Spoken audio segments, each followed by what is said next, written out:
Hello friends, Shashi Agrawal channel के अंदर मैं डॉक्टर शशि अग्रवाल आप सबका वेलकम करती हूँ। और आज का जो हमारा सब्जेक्ट है that is the corporate law and other law, जिसके अंदर हम देखेंगे कि जो कंपनी है वो किस तरह से इनकॉर्पोरेट होती है।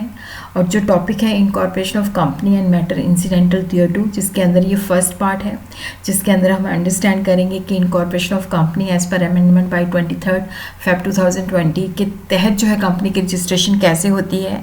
और उसी तरह इसके अंदर हम ये भी अंडरस्टैंड करेंगे कि एक प्राइवेट लिमिटेड कंपनी है तो किस तरह से जो है लेटेस्ट अमेंडमेंट करके जो है अपना रजिस्ट्रेशन करवा सकती है। इसके जो रिटन नोट्स हैं वो भी आपको मेरे ब्लॉग पे अवेलेबल हो जाएंगे। इसका इंग्लिश के अंदर जो लेक्चर है वो भी मेरे second channel Shashi Agrawal economics and law classes के अंदर आपको अवेलेबल हो जाएगा। और उसी तरह now we will understand company का मतलब बताने से पहले मैं आपको बताती हूँ कि जब भी कोई व्यक्ति बिजनेस सेट करता है तो देखो वो सोल प्रोप्राइटरशिप की फॉर्म में भी सेटअप कर सकता है, पार्टनरशिप फॉर्म में भी कर सकता है, लिमिटेड लायबिलिटी पार्टनरशिप की फॉर्म में भी कर सकता है, 1% कंपनी की फॉर्म में भी कर सकता है, प्राइवेट लिमिटेड कंपनी की फॉर्म में भी कर सकता है, पब्लिक लिमिटेड कंपनी की फॉर्म में भी कर सकता है। तो हर एक के कुछ मेरिट्स और डीमेरिट्स होते हैं जिसके बेसिस पे ही टेक द डिसीजन। तो यहाँ पे जो व्यक्ति है वो बिजनेस जो है कंपनी फॉर्म में कर रहा है, तो first of all we will understand कि what is the meaning of company. Section 2 subsection 20 of the company act 2013 कहता है company means a company which is incorporated under this act और अंडर एनी प्रीवियस लॉ, कि जो company है जो इस act के अंदर रजिस्टर्ड हुई है और या किसी और एक्ट जैसे कंपनी एक्ट 1956 या उससे पहले किसी एक्ट के अंदर, तो वो कंपनी मानी जाएगी। कंपनी जो है जनरल वे में हम कह सकते हैं कंपनी जो है एक वॉलंटरली एसोसिएशन ऑफ पर्सन है जो एक लॉफुल बिजनेस करने के लिए इकट्ठा होते हैं, जहाँ पे कंपनी का एक अलग से नाम होता है और यहाँ पे जो मेंबर्स है उसकी लायबिलिटी लिमिटेड होती है। ये एक आर्टिफिशियल पर्सन होता है, इसकी सेपरेट लीगल एंटिटी होती है जो कि इसके मेंबर से डिफरेंट होती है और इसके अपने राइट्स एंड ड्यूटीज़ होती हैं। और इसके पास क्या होता है कि मेंबर में कम मेंबर्स में go but it will flow like a river. तो इसका परपेचुअल सक्सेशन होता है, मेंबर्स के रहने या न रहने से इसकी जो एग्जिस्टेंस है वो ख़त्म नहीं होती।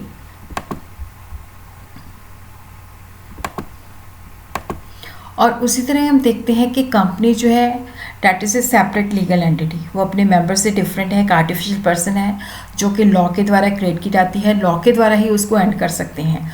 और इसका परपेचुअल सक्सेशन होता है। परपेचुअल सक्सेशन जैसे मैंने आपको बताया कि मेंबर्स के रहने या ना रहने से इसकी एग्जिस्टेंस पे कोई इफेक्ट नहीं होता, मेंबर्स में कम मेंबर्स में go but it will flow like a river. और ये लॉफुल पर्पज़ के लिए सेटअप होती है।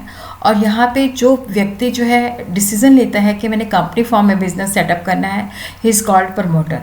तो यहाँ पे all person who take steps for the registration of the company, जैसे those associated with the preparation of the prospectus or drawing with the memorandum of association assisting in the registration are regarded as the promoters. बाकायदा कि वो professional persons नहीं होने चाहिए। तो यहाँ पे हम देखते हैं कि what is the definition of the promoter. Promoter means a person जिसको section 2 subsection 69 of the company act 2013 जो है डिफाइन करता है।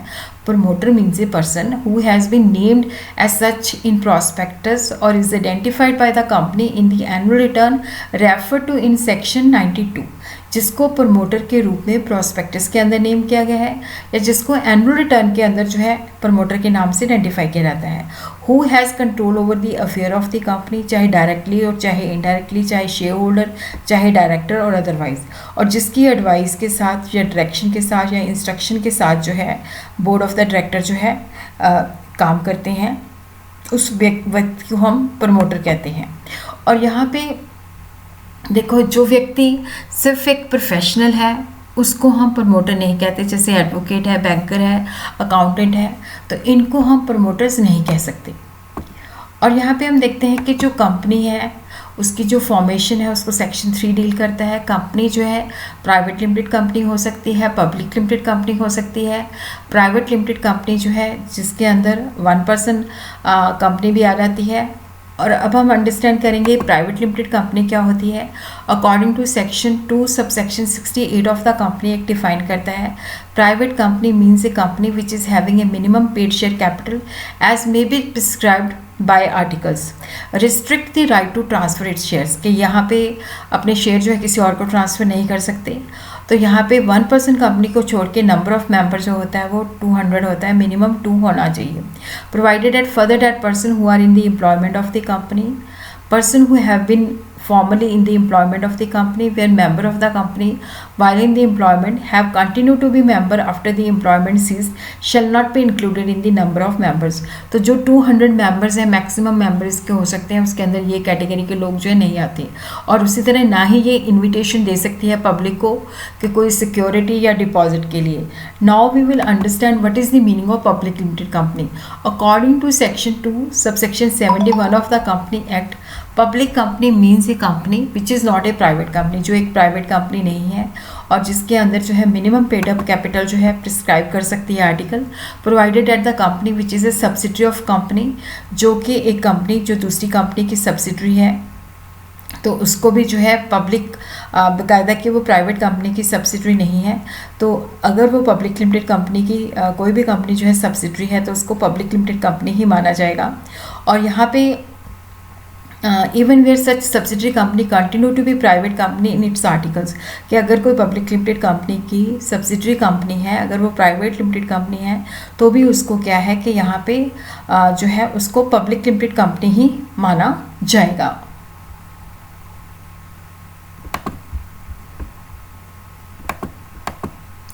और उसी तरह हम देख सकते हैं कि जो प्राइवेट लिमिटेड कंपनी है including 1% company, limited by shares, limited by guarantee, with capital, without capital, unlimited company with capital, without capital हो सकती है, public limited company, limited bye share, limited by guarantee, और ये भी विद कैपिटल, विदाउट कैपिटल हो सकती है। यहाँ पे भी ये अनलिमिटेड विद कैपिटल और विदाउट कैपिटल हो सकती है।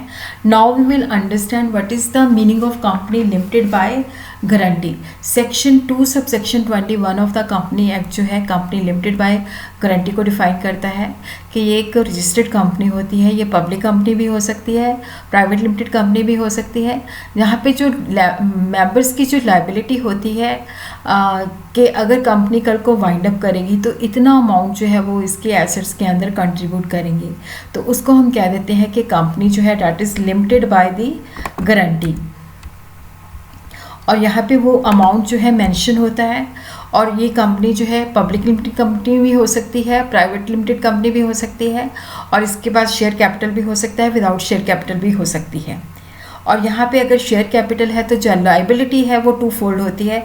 एक तो उन्होंने जो शेयर खरीदे हैं उसके ऊपर अमाउंट अगर कोई ड्यू आउटस्टैंडिंग है तो वो देना होता है, और अमाउंट जितना उन्होंने अगर कंपनी कल को वाइंड अप होती है तो जितने अमाउंट की ग्रांटेड होता है वो अमाउंट उन्होंने पे करना होता है। और इसी तरह वे अंडरस्टैंड करते हैं कि अनलिमिटेड कंपनी जो है वो क्या होती है। Section 2 subsection 92 of the company act जो है वो अनलिमिटेड कंपनी को डिफ़ाइन करता है कि जो अनलिमिटेड कंपनी है जिसके अंदर क्या होता है कि जो मेंबर्स की लायबिलिटी है, जैसे कि नाम से ही पता चल रहा है कि वो अनलिमिटेड होती है। और यहाँ पे in such a company the liability of each member extend to the whole amount of the company's assets and liability. अगर कंपनी के वहाँ पे अगर उसकी जो लायबिलिटीज़ है वो पूरी नहीं होती तो उनकी पर्सनल एसेट से भी चुकाई जा सकती हैं, बट अगर कोई पे करता है तो वो दूसरे मेंबर से क्लेम कर सकता है। आर्टिकल जो है वो आर्टिकल ऑफ एसोसिएशन के अंदर ये मेंशन होना चाहिए कि नंबर ऑफ मेंबर्स कितने हैं जिसके साथ जो है कंपनी रजिस्टर्ड है, जिनकी लायबिलिटी अनलिमिटेड है। अगर कंपनी की शेयर कैपिटल है तो amount of the share capital जिसके साथ कंपनी रजिस्टर्ड है। कंपनी जो है यहाँ पे भी पब्लिक लिमिटेड कंपनी हो सकती है, प्राइवेट लिमिटेड कंपनी हो सकती है, विद शेयर कैपिटल हो सकती है, विदाउट शेयर कैपिटल हो सकती है। और उसी तरह हम देखते हैं कि जो सेक्शन 3 है वो कहता है कि जो कंपनी है that comes into existence when a number of people come together with a view to exploit some business opportunity. तो ये लोग जो होते हैं प्रमोटर्स होते हैं जिनको लगता है कि बिजनेस जो है हमें basically a company comes into existence when a number of people comes together with a view to exploit some business opportunity. These person are called promoter. तो पब्लिक लिमिटेड कंपनी के अंदर मिनिमम 7 होने चाहिए, private limited company के अंदर जो है minimum 2 होने चाहिए, 1% के अंदर इट शुड बी 1। तो यहाँ पे लॉफुल पर्पज़ के लिए वो बिज़नेस सेट करते हैं। 1 पर्सन कंपनी को तो ये भी स्पेसिफाई करना पड़ता है the name of one nominee in memorandum of association, कि अगर उसकी डेथ हो जाती है या यहाँ पे वो इनकैपेसिटेट हो जाता है तो वो नॉमिनी वो उसकी जगह लेगा। नॉमिनी जो है चेंज किया जा सकता है एज़ पर द प्रोसेस, और यहाँ पे जब उसको चेंज किया जाता है तो इट डजंट मीन कि हम मेमोरेंडम ऑफ एसोसिएशन को चेंज कर रहे हैं। और उसी तरह हम देखते हैं कि कंपनी में be form for any lawful purpose, lawful purpose के लिए सेटअप हो सकती है। अगर पब्लिक लिमिटेड कंपनी है तो 7 या मोर पर्सन, और इसी तरह प्राइवेट लिमिटेड कंपनी है तो 2 और मोर पर्सन।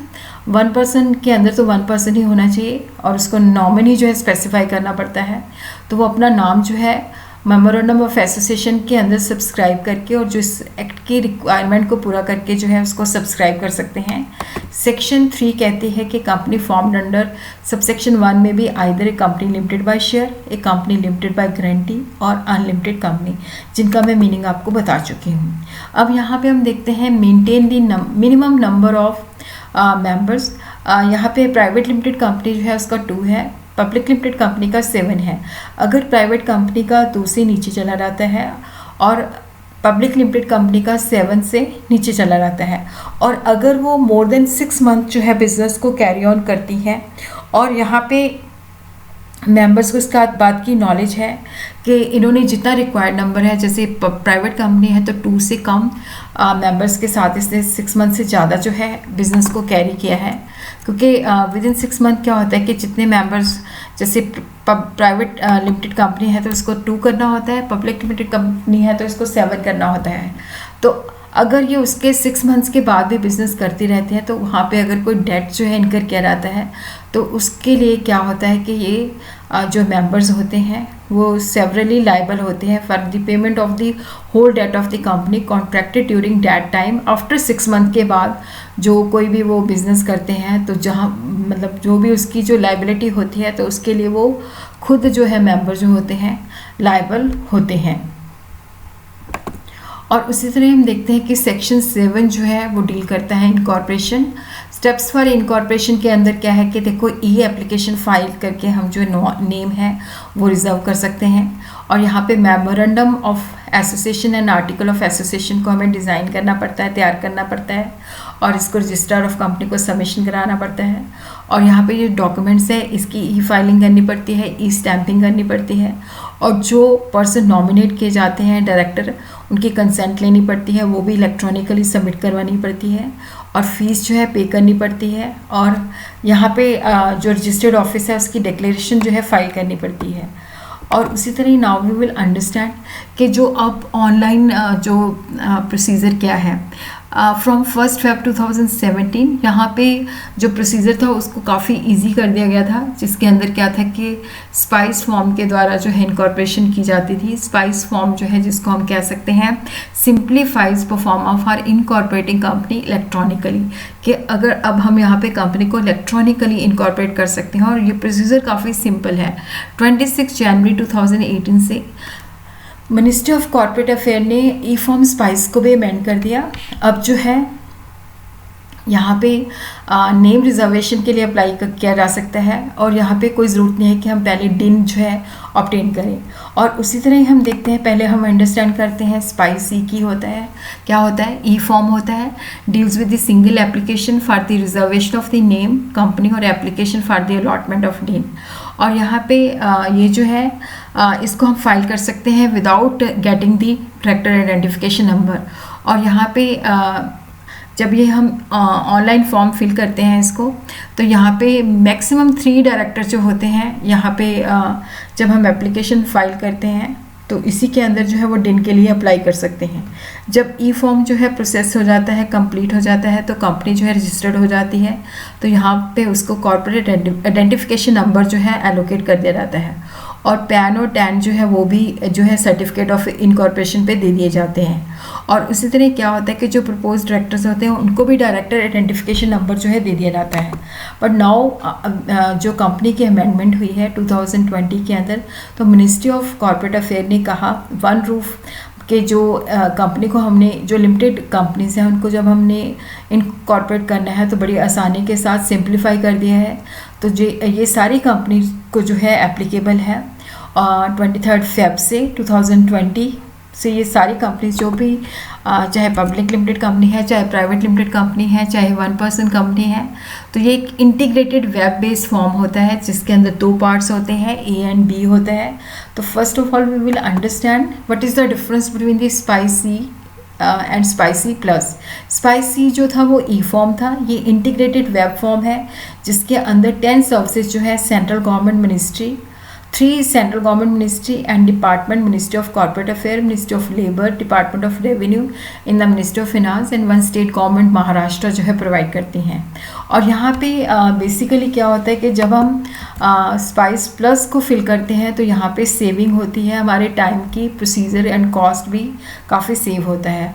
और ये गवर्नमेंट जो है कि जो बिज़नेस है उसको बड़ी आसानी के साथ किया जा सके, तो इस तरह के ये इनिशिएटिव और कमिटमेंट के अंदर क्या है कि यहाँ पे स्पाइस ई प्लस जो है सिंप्लीफाई एक इनिशिएटिव है गवर्नमेंट का, जिसके अंदर बिजनेस को हम बड़े आसान तरीके से जो है कर सकते हैं।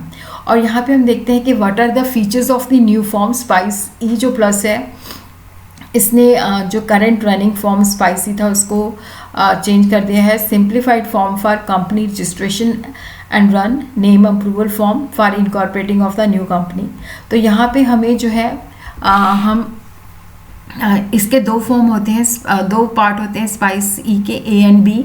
तो यहाँ पे ई पार्ट के अंदर क्या है कि हम नेम अप्रूवल के लिए जो है अप्लाई कर सकते हैं। अगर नेम अप्रूव हो जाता है तो उसके बाद इनकॉर्पोरेशन जो है ओपन हो जाता है।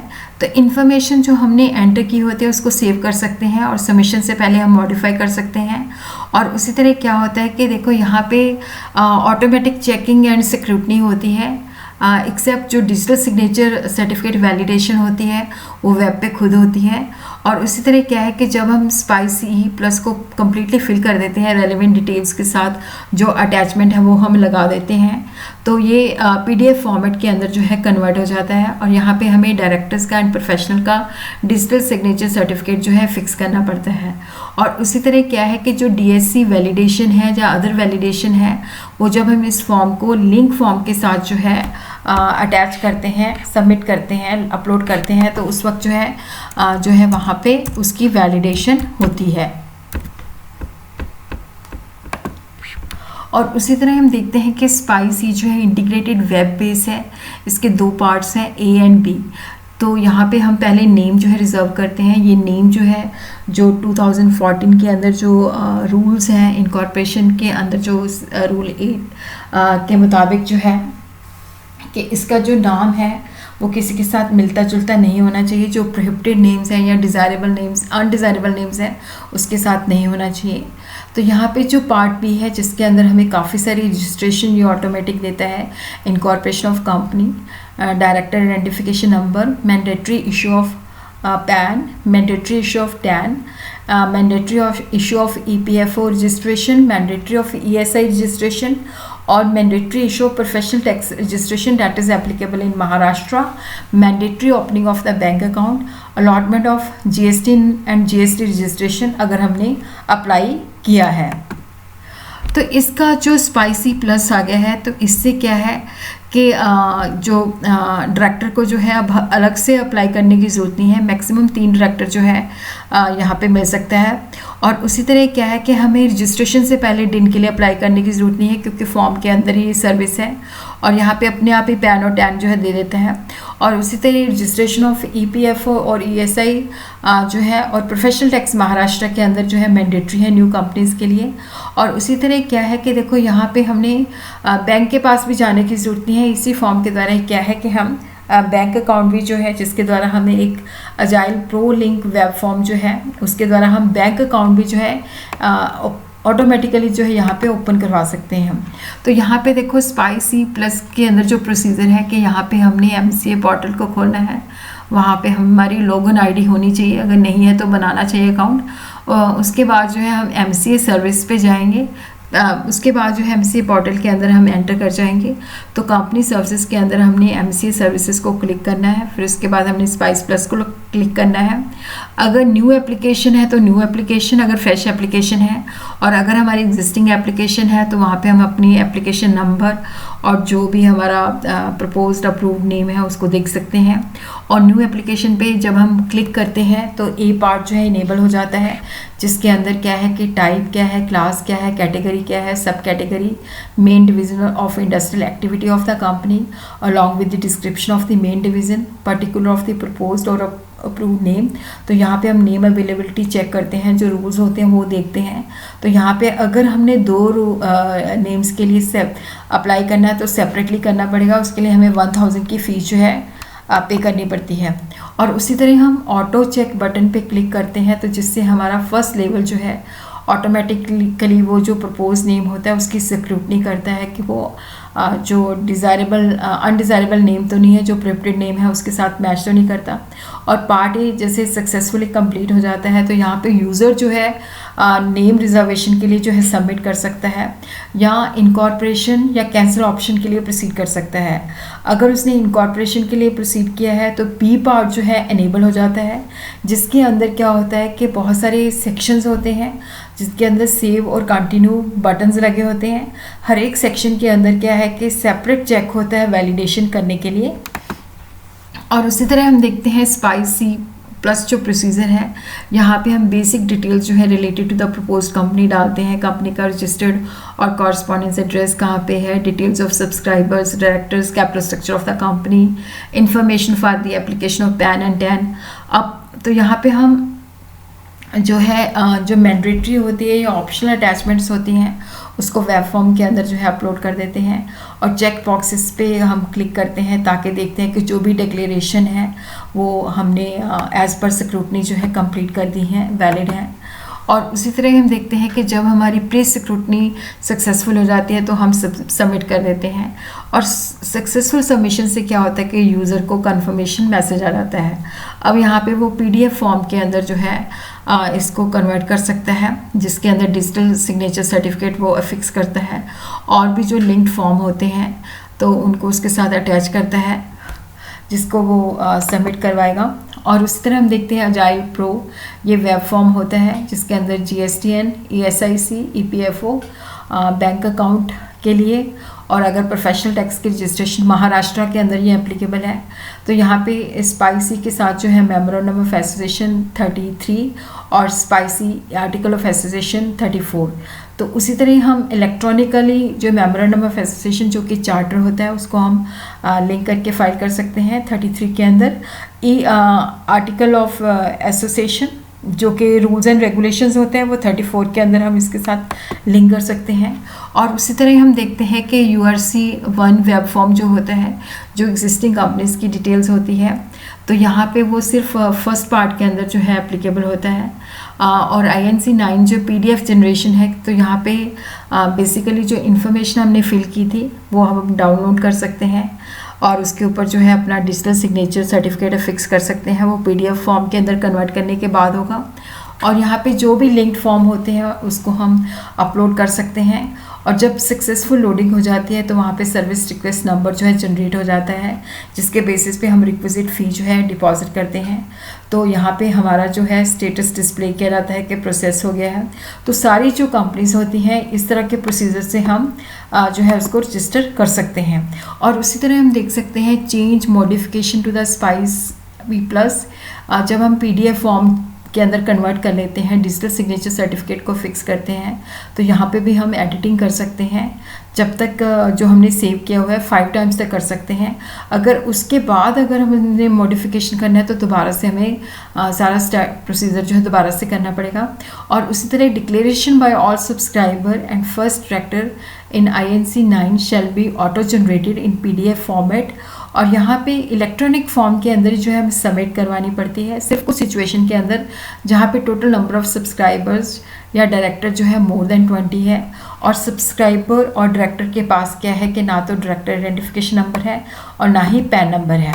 और उसी तरह now we will understand what is the process of the registration of the private limited company. सबसे पहले हम नेम अवेलेबिलिटी एंड रिजर्वेशन को चेक करेंगे। Directors and subscriber a company must have minimum 2 directors and 2 subscribers. और उसी तरह जो propose director और सब्सक्राइबर्स के हैं जो डिजिटल सिग्नेचर्स हैं वो हमें लेने पड़ेंगे। और जो प्रपोज्ड ऑब्जेक्ट है should envisages the main object at the company will carry out in future and same will be required for the name application and filing the form. तो यहाँ पे डिजिटल सिग्नेचर जो है हमें पहले जो है उसके मतलब लेने पड़ेंगे जो डायरेक्टर्स हैं या सब्सक्राइबर्स हैं, क्योंकि वहाँ पे हमने इनको अटैच करना है।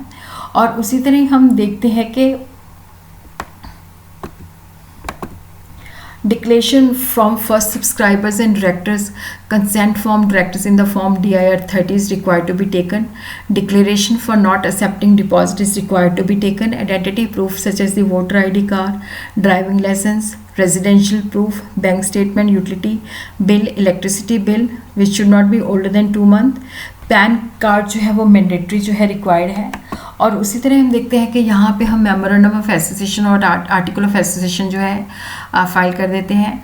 और उसी तरह हम ये लिंक फॉर्म होता है स्पाइस प्लस के अंदर जिसको हमने GSTIN goods and services tax identification number, ESIC employee state insurance corporation, EPF employee provident fund, और जो हमारा बैंक अकाउंट है वो अपने आप ही जो है ऑटोमेटिक, हमें बैंकर्स के पास नहीं जाना पड़ता। तो इसी लिंक फॉर्म के द्वारा जो है हम बड़ी आसानी के साथ जो है अपना अकाउंट खुलवा सकते हैं।